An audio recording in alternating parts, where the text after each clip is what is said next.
सो हम लोग कहाँ पे थे अभी? अभी तक यूनिट टेस्ट डिस्कस कर रहे थे ना आज से। तो जो PYQ टेस्ट था वो तो ऑलरेडी डिस्कस हो गया क्योंकि हमने ईयर वाइज डिस्कशन किया था, तो वो तो हो ही गया ना। जो नॉन PYQ बचा होगा वो डिस्कस करना है, क्योंकि PYQ के साथ सारे जितने भी यूनिट वाइज या फुल लेंथ PYQ टेस्ट थे उसका डिस्कशन तो हो ही गया।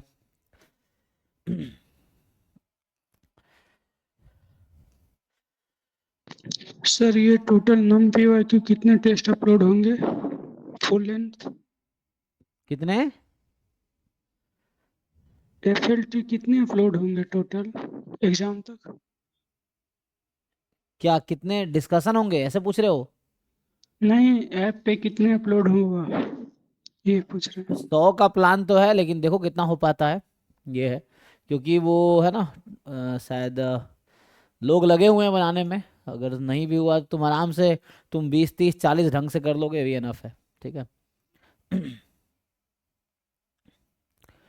क्योंकि मान लो 1000 भी अपलोड होंगे तो 1000 थोड़ी दे पाओगे। आज क्या डेट है? तो अभी तुमने कितने टेस्ट दिए हैं, कितना है? आज 16 है ना, 16 दिसंबर। तो 15 दिन ये, 1 महीने वो, तुम्हारे पास 45 डेज एग्जाम के बचे हैं।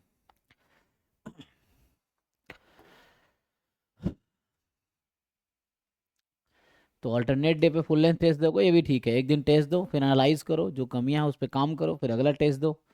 तो वैसे भी कर सकते हो, अल्टरनेट डे पे टेस्ट दे सकते हो। डेली भी दे सकते हो, लेकिन उसके लिए टाइम चाहिए एनालिसिस के लिए। बताओ जी, जिन लोगों ने ट्राई किया है, ये फुल लेंथ है ना, मॉक टेस्ट 17 जो मैंने भेजा था, तो इसमें जिन लोगों ने ट्राई किए हैं, सो जो भी डाउट है चैट में बताओ, या जैसे भी है।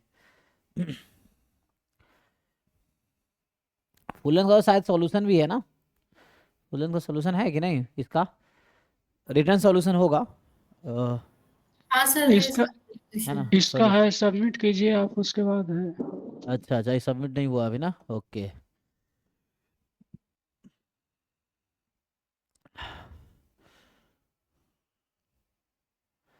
हम्म। तभी सिर्फ ये टेस्ट 29 लोगों ने दिया है ना? अभी खुद ही तुम कह रहे हो अभी बहुत लोग एक्टिव भी नहीं है। सो ये है।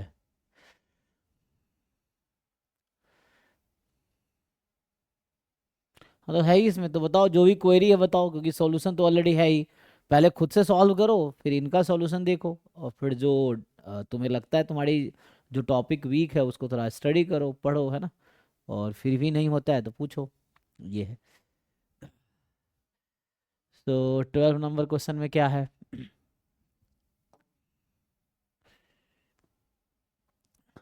12 में कह रहा है कि n more than equal to 2 है, एफ एन आर से आर है, एफ एन एक्स एक्स की पावर n साइन एक्स।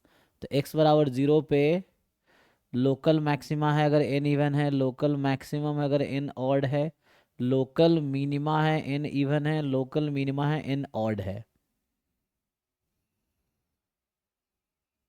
तो इसमें सिंपल है, तुम एग्जांपल लेके डिस्कार्ड कर सकते हो ऑप्शन को ना। तुम चाहो तो, जैसे इसने कहा n ऑड है, तो अभी तुम n को 1 रख लो, क्योंकि डिस्कार्ड करने के लिए एक एग्जांपल इनफ है। तो आप n को यहाँ 1 रख लो, और इसमें देखो क्या हो रहा है।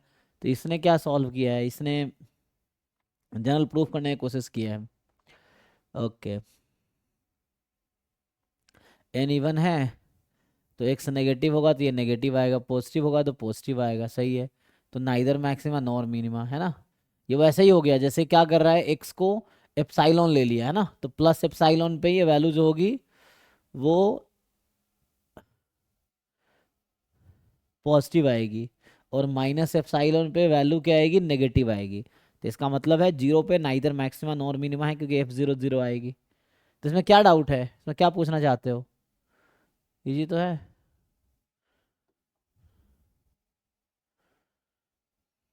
सॉल्यूशन भी है, क्वेश्चन भी है, सॉल्यूशन भी है, फिर भी समझ नहीं आ रहा है। तो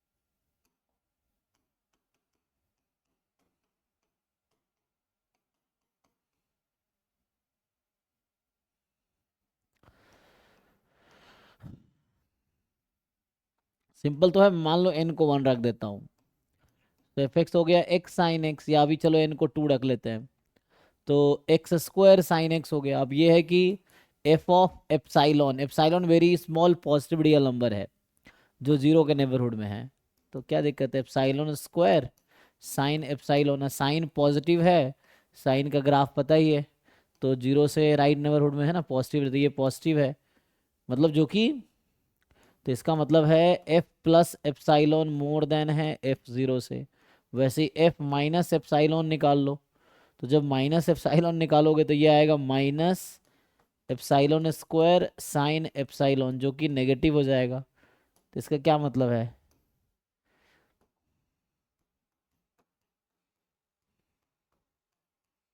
तो अगर एफ जीरो प्लस एप्साइलॉन और माइनस एप्साइलॉन नेबरहुड में है जीरो के, तो जीरो के नेबरहुड में है, तो मुझे एक ऐसा पॉइंट मिल रहा है जिस पे वैल्यू एफ जीरो से कम है, एक ऐसा पॉइंट मिल रहा है जिस पे वैल्यू एफ जीरो से ज़्यादा है, so means zero is neither maxima nor minima, क्योंकि डेफिनेशन कहता है अगर जीरो पॉइंट ऑफ मिनिमा होता तो F zero should be less than equal to F X for any X in the neighbourhood of zero, simple तो है, कहाँ doubt है इसमें, तो इसका मतलब zero is neither maxima nor minima, solution भी तो है, तुमने खुद देखो, फिर सॉल्यूशन देखो, नाइदर मैक्सिमा नॉर मिनिमा, तो इसका मतलब जब n को मैंने इवन रखा तो इससे क्या हुआ, जीरो ना तो पॉइंट ऑफ मैक्सिमा है ना ही पॉइंट ऑफ लोकल मिनिमा है, तो n को इवन रखा तो ए सी डिस्कार्ड हो गया, तो ए सी आउट हो गया, अब बचा बी डी, तो बी डी में से कोई करेक्ट होगा, तो ए सी आउट हो गया, फिर ऐसे ही ऑड लेके देख लो ऑड में क्या होगा, तो ऑड में तुम अगर n को ऑड लोगे जस्ट समझने के लिए, तो n को अगर मैंने ऑड ले लिया, वन ही ले लिया जैसे, तो एफ एक्स मेरा एक्स साइन एक्स हो गया, अब एक्स साइन एक्स है, तुम जीरो के नेबरहुड में अब सोचो क्या होगा, तो एक्स साइन एक्स वैसे भी करते हो, एफ डैश एक्स निकाल के भी काम कर सकते हो, एफ डैश एक्स निकालो जीरो पुट करो, वैसे भी हो सकता है, और नहीं तो सोचो क्या होगा, तो हालांकि मुझे इसका ग्राफ समझ आता है कि ना, ये कभी ये एक्स साइन एक्स है, अगर तुम जैसे अब प्रूव नहीं कर सकते है ना, तो मैं डिस्कार्ड करने की कोशिश करता हूँ, ये चीज़ है कि जैसे होगा क्या, कि जैसे मान लो प्लस एप्साइलॉन लिया, तो क्या होगा एप्साइलॉन साइन एप्साइलॉन, अभी भी ये एफ जीरो से ज़्यादा है, और अगर एफ ऑफ माइनस एप्साइलॉन लोगे तब भी क्या होगा, कि तब भी ये रहेगा क्योंकि ये नेगेटिव है, और यहाँ भी तो ये एप्साइलॉन साइन एप्साइलॉन ही रहेगा जो कि मोर देन एफ जीरो रहेगा, तो अभी यहाँ से क्या समझ आ रहा है ये समझो कि हमने एप्साइलॉन जो लिया है जीरो के नेबरहुड में लिया है, और उस पे वैल्यू एफ जीरो से ज़्यादा है, माइनस एप्साइलॉन पे भी वैल्यू एफ जीरो से ज़्यादा है, इसका क्या मतलब, epsilon is a very small positive real number, arbitrary है ना, तो इसका मतलब जीरो पॉइंट ऑफ मैक्सिमा तो हो नहीं सकता, क्योंकि zero point of local maxima होता तो एफ जीरो की वैल्यू ज़्यादा होनी चाहिए एफ एक्स से for any X in the neighbourhood of zero by definition of maxima local maxima, तो पॉइंट ऑफ मैक्सिमा तो है नहीं, तो ये आउट हो गया, तो मैंने अभी जो अप्रोच लगाया सिंपल है, तीन ऑप्शन को डिस्कार्ड कर दिया, चौथा सही हो गया, प्रूव भी कर सकते हैं, प्रूव के लिए जाना हो प्रूव भी कर सकते हो, तो यहाँ से क्या हो गया कि इसमें ये ऑप्शन डिस्कार्ड हो गया कि zero is not point of maxima,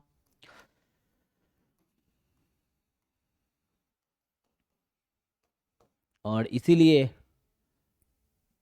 D सही है, प्रूव करना है प्रूव भी कर लो, कोई दिक्कत नहीं है, इसका डेरिवेटिव करो, जीरो पुट करो, उससे निकल जाएगा, इसने क्या किया है इसने बस दिखा दिया है, वैसे प्रूफ के लिए ठीक अप्रोच नहीं है ना, प्रूफ के लिए तुम दिखा सकते हो, कैसे दिखाओगे कि है ना, अभी के लिए जैसे एग्जांपल के लिए यही था, एक्स साइन एक्स ही ले लिया मैंने, अब क्या है एफ डैश एक्स निकालो, जीरो पुट करो, देखो यहाँ से एक्स बराबर जीरो आएगा, एक एक्स बराबर जीरो आया, डबल डेरिवेटिव निकालो जीरो पे, दिखाओ ये क्योंकि मिनिमा है तो पॉजिटिव आएगा, तो दिखाओ ये पॉजिटिव है, अगर ऐसा दिखा पाते हो, नहीं तो साइन स्कीम बना लो, sign scheme for f dash x, जरूरी थोड़ी जो इसने किया वही तुम करोगे, ये सॉल्यूशन को जस्टिफाई या डिस्कार्ड कर, एग्जाम में सॉल्यूशन तो होगा नहीं, तो एग्जाम में जो तुम्हारे दिमाग में अप्रोच है, जो डेफिनेशन मेथड तुम्हें आता है वही लगाना है, यहाँ सॉल्यूशन है यहाँ देख लिया, एग्जाम में क्या देखोगे, तो दिमाग में जो है वही करना हो तो खुद से करने की कोशिश करो बिना सॉल्यूशन वोल्यूशन देखे,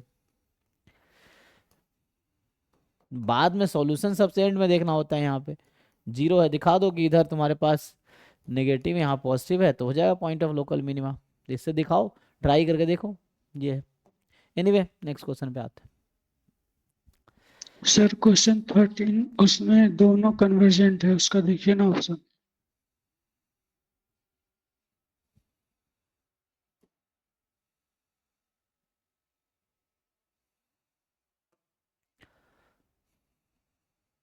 क्या है?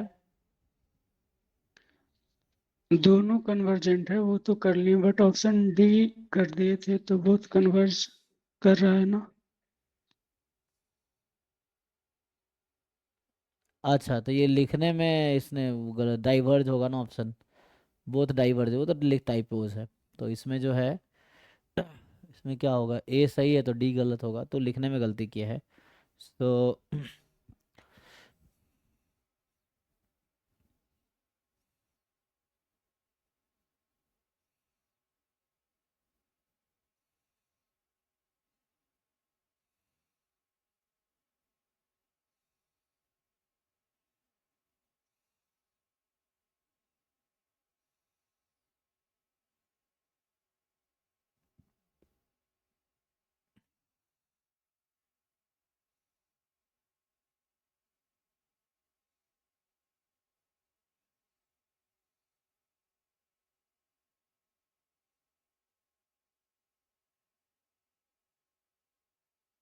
ठीक है, तो नेक्स्ट जो है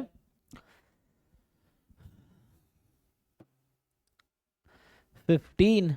15 में क्या है?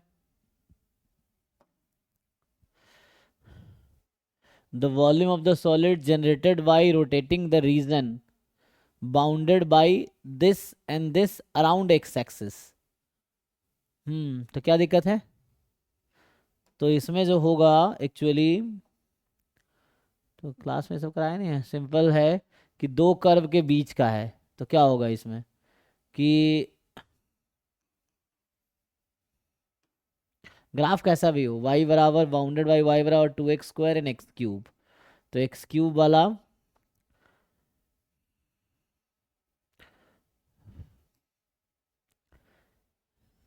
हमें तो सिर्फ एक्स एक्सिस के अराउंड है ना, तो एक्स एक्सिस के अराउंड क्या होगा? तो पहले इंटरसेक्शन पॉइंट निकाल लो इन दोनों का। तो 2x² is equal to X cube. तो इससे मुझे मिलेगा x बराबर 2 एंड x बराबर 0। इसका मतलब ये दोनों कर्व इन दो पॉइंट पे मिलते हैं। अब ग्राफ कैसा होगा? तो 0 से 2 में जब 1 रखेंगे तो इसकी वैल्यू 2 आएगी, इसकी वैल्यू 1 आएगी। तो ये इधर होगा एंड ये इधर होगा, ऐसा कुछ। तो कहने का मतलब ये है,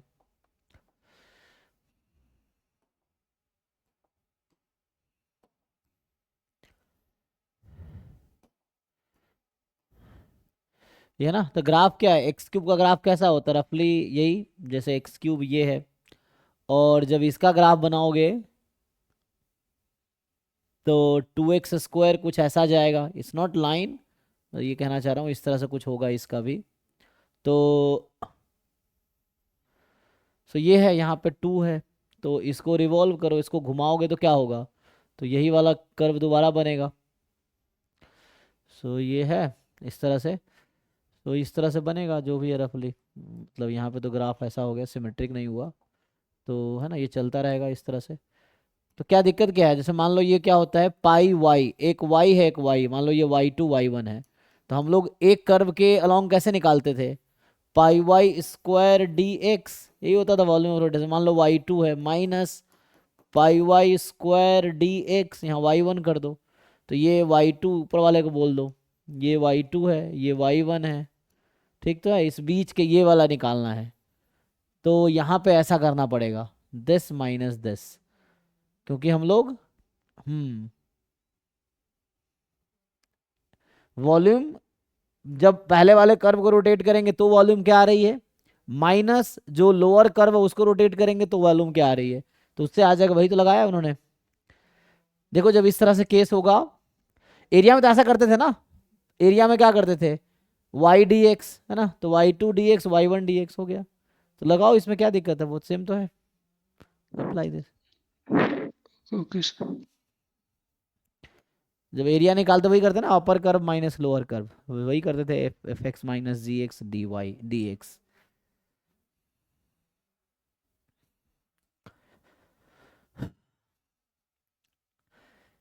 20 में क्या है, x1 x2 xn IID है,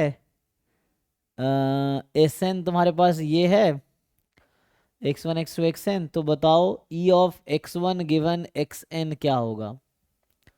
तो ये तुम्हें ड्राइव करना, प्रूफ तो कर ही रखा उसने।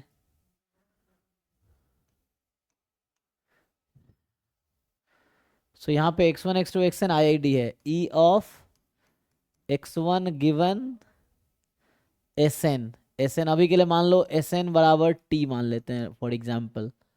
तो हमें Sn गिवन, Sn क्या है, सम है। तो मान लो E of x1 given x1 से लेके xn बराबर t। तुम्हें क्या दिक्कत है, जैसे अगर तुमसे पूछा जाए कि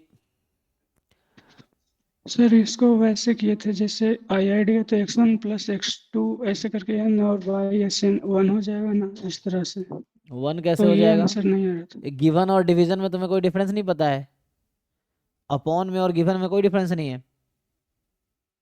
मतलब तुम ये कह रहे हो x अपॉन x और x गिवन x, ये दोनों सेम है। नहीं सर। फिर पूरा प्रोबेबिलिटी पढ़ ली, अभी तक डिफरेंस समझ नहीं आ रहा। अपॉन थोड़ी है ये,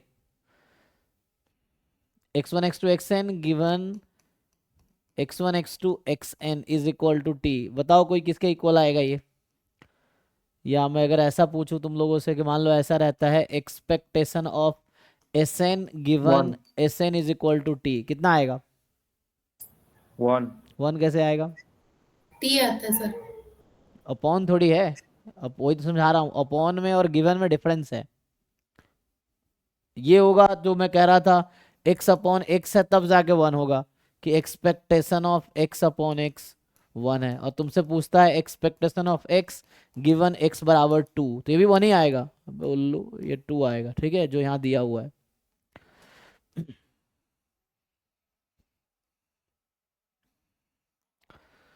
ये बता रखा है एक्सपेक्टेशन का, गिवन है t है तो t रख दो ना यहाँ पे, जब Sn t है तो t रख दो, t का एक्सपेक्टेशन t होगा तो यहाँ t आएगा। अब इसको अलग अलग कर लो, x1 given this, x2 given this, अलग अलग n पार्ट में ब्रेक कर लेंगे। तो n टाइम x1 ये Sn है, given Sn is t is equal to t। क्यों ऐसा कर दिया, n time x1 given Sn plus x2 given Sn plus x3 given Sn, x1 x2 xn IID है तो सबकी वैल्यू सेम ही रहेगी, तो n टाइम कर दिया। तो यहाँ से क्या आ गया, तो हो गया t अपॉन n। t मैंने किसका नाम रखा था, Sn का ही तो रखा है। तो अगर जब तुमसे ये पूछा गया है x1 गिवन Sn, तो यहाँ t तो मैंने अपने कन्वीनियंस के लिए रखा था, तो t नहीं रखना है, Sn ही रखना था, यहाँ Sn रखो। ये हो गया, Sn अपॉन n क्या होता है, x बार।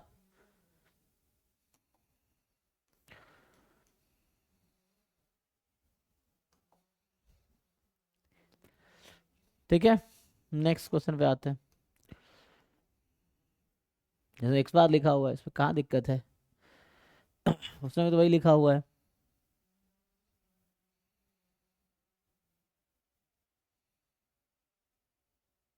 हम्म,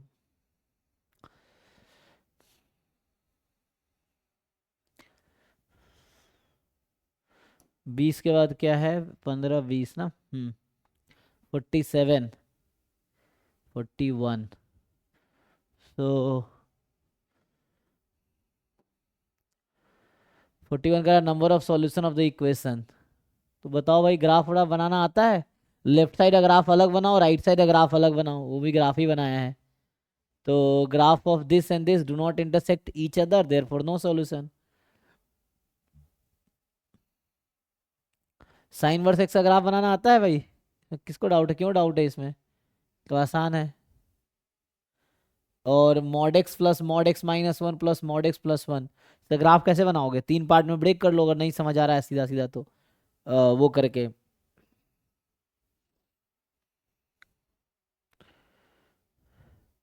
ये सब 11 12 में ग्राफ बनाना था भाई, ग्राफ बनाना नहीं आ रहा है, कब सीखोगे ग्राफ बनाना। में क्या डाउट है, इसमें क्या डाउट है, साइन एक्स का जैसे होता है उसका ग्राफ को पलट दो। साइन एक्स का जो ग्राफ होता है -π/2 से π/2 में जो ग्राफ है, साइन का डोमेन, साइन वर्स का डोमेन क्या होता है, -1 से 1, और रेंज है -π to π/2। तो उल्टा हो जाता, जो x है y, y है x। तो जो साइन इनवर्स x है इसका डोमेन है -1 से 1, और रेंज या कोडोमेन है दिस, ये आ जाएगा। तो डोमेन है -1 से 1, और -1 पे माइनस, तो यहाँ पे +1 पे +π/2 है ना, और -1 पे -π/2। तो क्या होता है ग्राफ, यही कुछ होता है ना रफली, ये ग्राफ है जहाँ तक जाना है तुम्हें, ये रहेगा। तो ये साइन वर्स का ग्राफ है। अब ये आगे वाले ग्राफ कैसे बनेगा, how to make graph mod x plus mod x -1 plus mod x +1, तुम खुद सोचो। तो क्या करो, ब्रेक करो इसको 3 पार्ट में।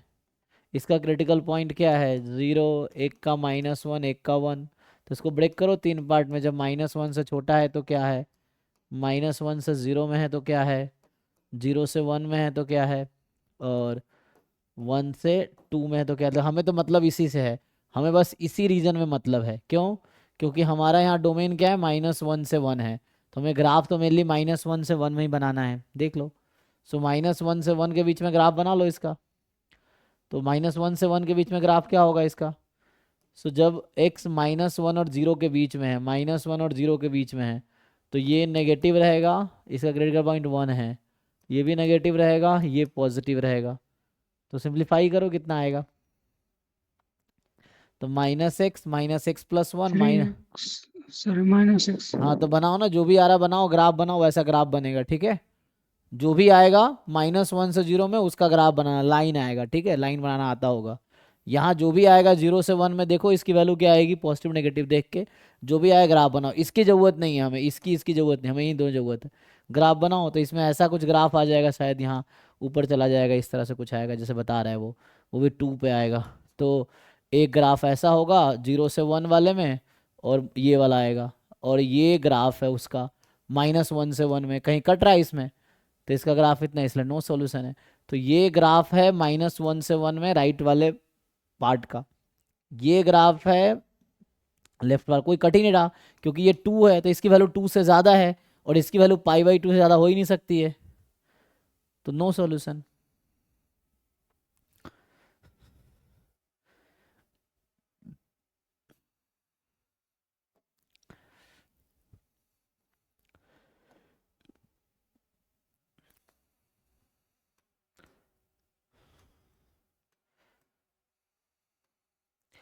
(57) में क्या है, x1 x2 x16 be the random sample from normal μ,16 to test h0 जहाँ μ20 versus μ020। consider the following critical region दे रखा है, x1 is this, the value of alpha so that the size of the critical region is 0.05 is। तो यहाँ पे वो value देना पड़ेगा ना जेड का, फाई वैल्यू वहाँ तो दिया है लेकिन यहाँ नहीं दिया ना, सॉल्यूशन में यूज़ किया, यहाँ फाई वैल्यू चाहिए होगा आपको। तो क्या डाउट है इसमें, फाई वैल्यू एग्जाम में आएगा, दिया रहेगा, अगर अभी नहीं है तुम याद रख सकते हो या उसको यूज़ कर लो। उसको लिखना पड़ेगा, बल्कि मैं बोल देता हूँ, लिख देगा। तो हमें बता रखा है h0 में, हमें क्रिटिकल रीजन दे ही रखा, हमें क्या ही लिखना है। तो क्रिटिकल रीजन है reject h0 if x bar -20, यही ना, तो x bar -20 is more than equal to alpha, mod जो है more than equal to some alpha है, a है, साइज आपको है ना, मान लो यहाँ k लिख देता हूँ a की जगह भी के लिए, तो मुझे k की वैल्यू निकालनी है। सो 0.05 probability of rejecting h0 when h0 is true.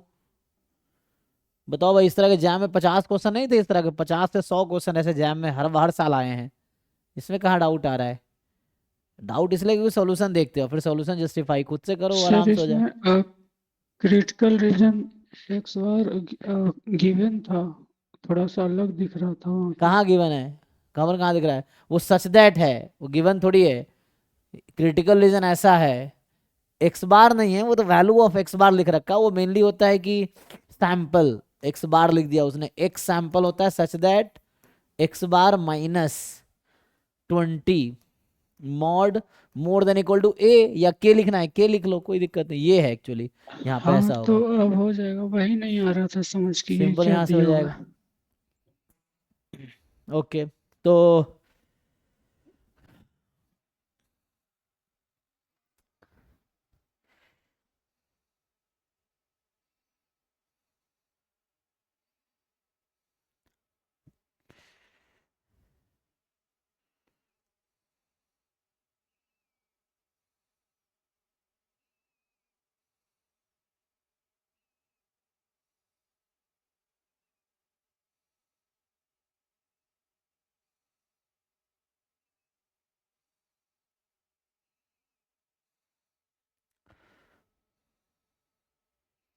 ए था ना, तो ए ही कर देता हूँ, क्यों इसको वो करना।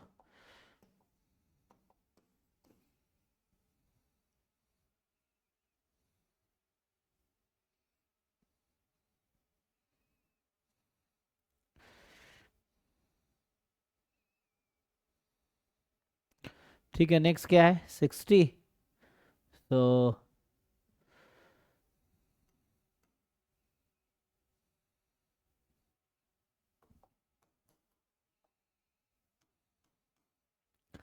सिक्सटी में क्या है, x1 x2 x5 be the random sample for Poisson lambda, let observed value of x1 x2 दे रखा है 351, likelihood ratio test use to cost है, लाइक्लीहुड रेशियो फाइंड है ना, कंस्ट्रक्ट होगा I think, construct hypothesis this, then P value. तो क्या होता है पी वैल्यू, तो पहले तो यहाँ पे एच नॉट है, lambda is equal to 1 against lambda is more than 1। तो H1 डिसाइड करता है क्रिटिकल रीजन, तो रिजेक्शन रीजन होगा T more than equal to K। What is T, Poisson lambda में सफिशिएंट एस्टिमेटर क्या आता है, समेशन xi। तो तुम्हें अलग से समेशन लाइक्लीहुड एक्सएस। रेशियो टेस्ट लगाने की जरूरत ही नहीं है। कोई भी डिस्ट्रीब्यूशन जो एक्सपोनेंशियल फैमिली का है, मतलब जिसको उस फॉर्म में लिख सकते हैं ई की पावर है ना, a x plus b theta plus c x into t theta, या जी थीटा टाइप का, तो उसमें जिसका जिस पॉपुलेशन का जो क्या बोलते हैं सपोर्ट फ्री है पैरामीटर से, तो एक्सपोनेंशियल फैमिली का पॉइसन डिस्ट्रीब्यूशन है, तो ये आ जाएगा टी समेशन एक्स आई है, तो ये क्रिटिकल रीजन आ गया, reject H not if summation X I more than, यहाँ मोर देन इसलिए हम यहाँ लेस देन होता है, यहाँ लेस देन लिखता मैं। अब पी वैल्यू का फॉर्मूला क्या होता है कि प्रोबेबिलिटी जो टेस्ट स्टैटिस्टिक है उसकी ऑब्जर्व्ड वैल्यूज, तो summation X I is equal to क्या ऑब्जर्व्ड वैल्यू होगी इसकी, मोर देन इक्वल टू ना, यही मोर देन इक्वल टू, इस के जगह पे जस्ट ऑब्जर्व्ड वैल्यू रखना है मुझे, तो के जगह पे ऑब्जर्व्ड वैल्यू कितनी होगी 351, तीन ही है, अच्छा तीन ही होगा ना, दिख तो तीन ही रहा है इसमें, तो यही रख लो कोई बात नहीं, 5 3 8 1 9 है ना, तो कितना आ गया 9 given H not is true lambda is 1। अब बताओ मेरे भाई इसमें कहाँ दिक्कत है, क्या ये प्रोबेबिलिटी नहीं निकल सकता है, क्या आएगा हाँ ये, सर अब हो जाएगा। फिर क्या डाउट है, सिंपल सॉल्व करते हैं, 1 माइनस करके निकाल लो अप्रोक्सीमेट पाई वाले। हो गया जी। तो और कोई डाउट है किसी को इसमें, टेस्ट नंबर 17 था ये, फुल लेंथ टेस्ट है ना।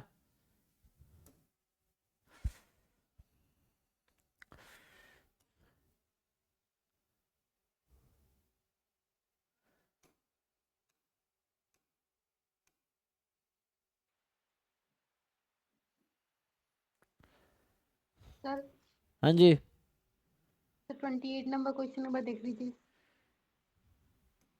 एक तो आपको बोलता हूँ शुरू में आप चैट में काहे नहीं लिखते हो, एक तो जब जब जब मैं स्टॉप कर रहा हूँ एंड कर रहा हूँ तो आपको अब डाउट याद आ रहा है, जब आपको शुरू में बोलता हूँ जो भी डाउट है चैट में लिखो, अभी लिखो ना चैट में, जब सारी स्टोरी खत्म हो जाती है तो आपको क्वेश्चन याद आता है।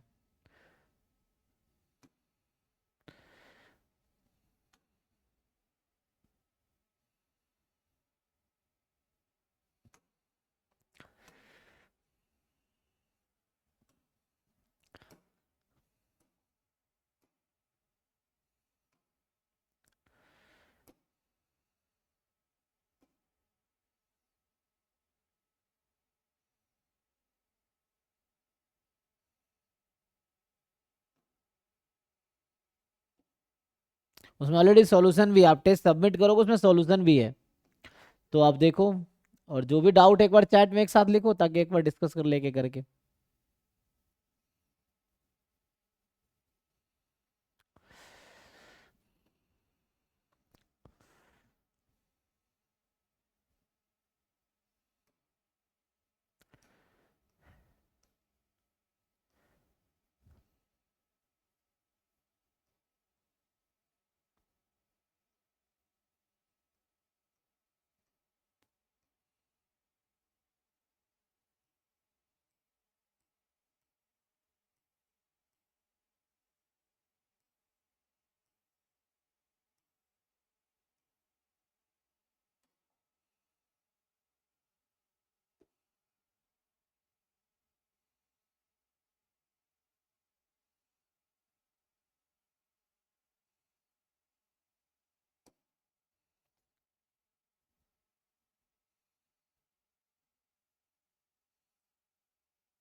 हाँ जी बताइए।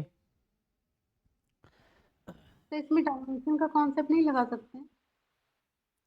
x1 x2 xn with normal theta a theta square alpha theta square, लगता है थीटा स्क्वायर ए कोई अननोन कांस्टेंट है। अच्छा, सो ए और क्या अल्फा, ओ थीटा स्क्वायर हो गया, थीटा खुद अननोन है। देन टी जो कि x bar comma S square है इज,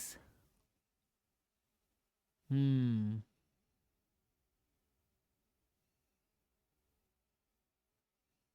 अच्छा known constant, sorry A is a known constant not unknown. हाँ लगा सकते हैं ना, क्योंकि इसमें एक ही पैरामीटर है ना, अल्फा तो नोन है, तो एक ही पैरामीटर है, टू डायमेंशनल एस्टिमेटर कंप्लीट तो हो नहीं सकता, तो कंप्लीट तो नहीं होगा ये पक्का है, तो कंप्लीट वाले ऑप्शन बाहर हो जाएंगे। अब बचा सफिशियंट का, तो आप इसका लाइक्लीहुड फंक्शन लिखेंगे तो आपको सफिशियंट दिख जाएगा, ठीक है। सिंपल क्वेश्चन है ना, तो सिंपल लाइक्लीहुड फंक्शन आप लिखिए इसका, तो लाइक्लीहुड फंक्शन लिखेंगे और फैक्टराइजेशन थ्योरम लगाएंगे, तो आपको पता चलेगा कि समेशन एक्स आई स्क्वायर जो कि है ना कंस्ट्रक्ट करता है एक्स बार और एस स्क्वायर को, तो वो कंप्लीट नहीं होगा, सफिशियंट होगा, कंप्लीट नहीं होगा क्योंकि डायमेंशन वाला लगा सकते हैं, ठीक तो है। तो इसमें थीटा और थीटा स्क्वायर डिफरेंट नहीं है? डिफरेंट कैसे है, यहाँ कितने पैरामीटर है इस डिस्ट्रीब्यूशन में, normal theta comma theta square में कितने पैरामीटर दिख रहा है आपको, अननोन पैरामीटर कितने हैं? अननोन तो एक ही है। दो कैसे है? एक सर एक है। हाँ एक ही अननोन है, तो एक पैरामीटर है और टू डायमेंशनल एस्टिमेटर है, तो कंप्लीट हो सकता है। इवन 10 पैरामीटर होगा सब थीटा ही है, तो एक ही अननोन पैरामीटर होगा उसमें, 10 थोड़ी होंगे, तो इसमें एक ही अननोन पैरामीटर है। ओके सर, हम्म, क्लियर हो गया। पैरामीटर अननोन पैरामीटर एक ही है। सर नाइन्थ क्वेश्चन एक बार देख सकते हैं? तो आप लोग लेट से क्यों आते हो, एक बार चैट में लिखो ना जो भी डाउट है एक साथ, बताओ क्या है इसमें। सर बी और डी दोनों नहीं होंगे? Power decreases when type 2 error increases and power increases when type 2 error increases। हाँ क्योंकि पावर तो 1 माइनस टाइप 2 एरर फॉर्मूला होता है ना, तो 1 माइनस टाइप 2 एरर है। अगर बी सही है तो डी भी होना चाहिए, ठीक है। तो इसको ना हाँ सही कह रहे हैं आप, है ना, जैसे यहाँ पे पावर माइनस टाइप 2 एरर है तो एक घटेगा एक बढ़ेगा। डिक्रीजेस इंक्रीजेस, तो इसमें इसको बोलता हूँ, उसको चेंज कर देगा ना, तो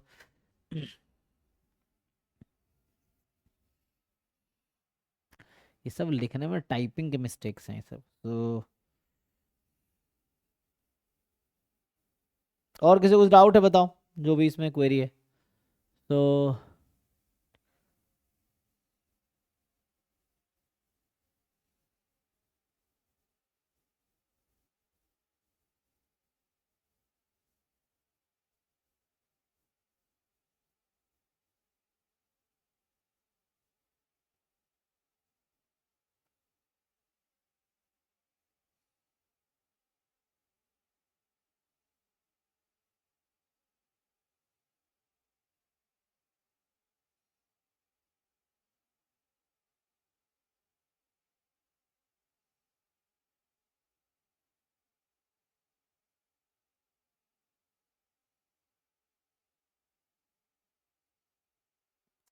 ठीक है फिर कल का क्या रखना है? तो कल अगला टेस्ट क्या है? Test number 18।